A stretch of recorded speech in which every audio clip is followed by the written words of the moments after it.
বন্ধু বিদ্যালয় হৈছে অসম চৰকাৰৰ এক আঁচনি। এই আঁচনিৰ জৰিয়তে এখন চৰকাৰী স্কুলে আন এখন বেচৰকাৰী স্কুলৰ লগত বা এখন চৰকাৰী স্কুলে আন এখন চৰকাৰী স্কুলৰ লগত বিভিন্ন কাৰ্যসূচী, বিভিন্ন ক্ৰিয়াকলাপ অনুষ্ঠিত কৰে। বন্ধু বিদ্যালয়ৰ মূল উদ্দেশ্য হৈছে ছাত্ৰ ছাত্ৰীসকলৰ সুপ্ত প্ৰতিভা বিকাশ কৰা, জ্ঞানৰ আদান প্ৰদান কৰা আৰু বিদ্যালয়সমূহৰ মাজত এক বন্ধুত্বপূৰ্ণ পৰিৱেশ গঢ়ি তোলা, য'ত খেল ধেমালি, সাংস্কৃতিক কাৰ্যসূচী আৰু পৰস্পৰ সহায় সহযোগিতাৰ জৰিয়তে শিক্ষা আৰু সামাজিক বিকাশ সহজ হয়, যাৰ ফলত পৰিচয় গঢ়ি উঠাত সহায় কৰে।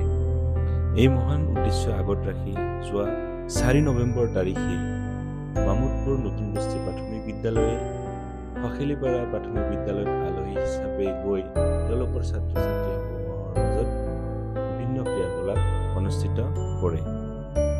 তাৰ পৰৱৰ্তী পৰ্যায়ত সখেলিপাৰা প্ৰাথমিক বিদ্যালয়েও 11 নৱেম্বৰ তাৰিখে মামুদপুৰ নতুন বস্তি প্ৰাথমিক বিদ্যালয়ত আহি বিভিন্ন কাৰ্যসূচী, বিভিন্ন ক্ৰিয়াকলাপ অনুষ্ঠিত কৰে।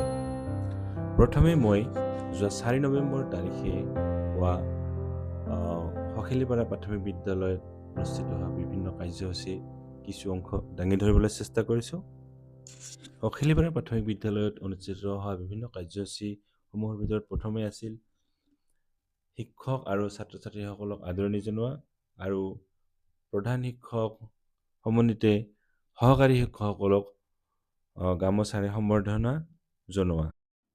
ইয়াৰ পাছতে অসমৰ হিয়াৰ আমঠু জুবিন গাৰ্গৰ প্ৰতিচ্ছবিত মাল্য অৰ্পণ কৰা হয় আৰু মায়াবিনী গীতটো একেলগে ছাত্ৰ ছাত্ৰীসকলৰ লগত পৰিৱেশন কৰা হয়। কথা কয় নে নকয়? নকয়। ভাল ভাল কথাই কয়।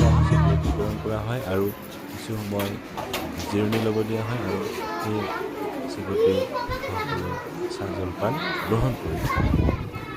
তাৰপাছত ছাত্ৰ ছাত্ৰীসকলৰ মাজত বিভিন্ন খেল ধেমালি আৰু ক্ৰিয়াকলাপ অনুষ্ঠিত কৰা হয়। যেনেদৰে প্ৰথমতে দৌৰিকৈ কিতাপত পুৰস্কাৰ দিয়া, তাৰপাছত চিত্ৰাংকন প্ৰতিযোগিতা, চিত্ৰলিপি লিখন আৰু কুইজ প্ৰতিযোগিতা অনুষ্ঠিত কৰা হয়।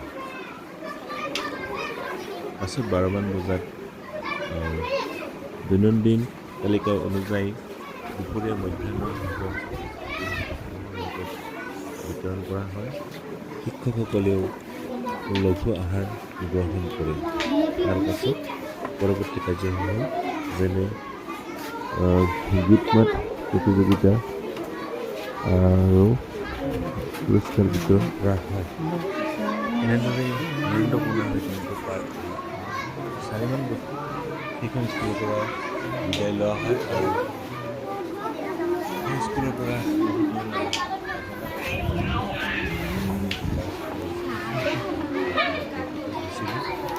আমি দেখিছিলোঁ যে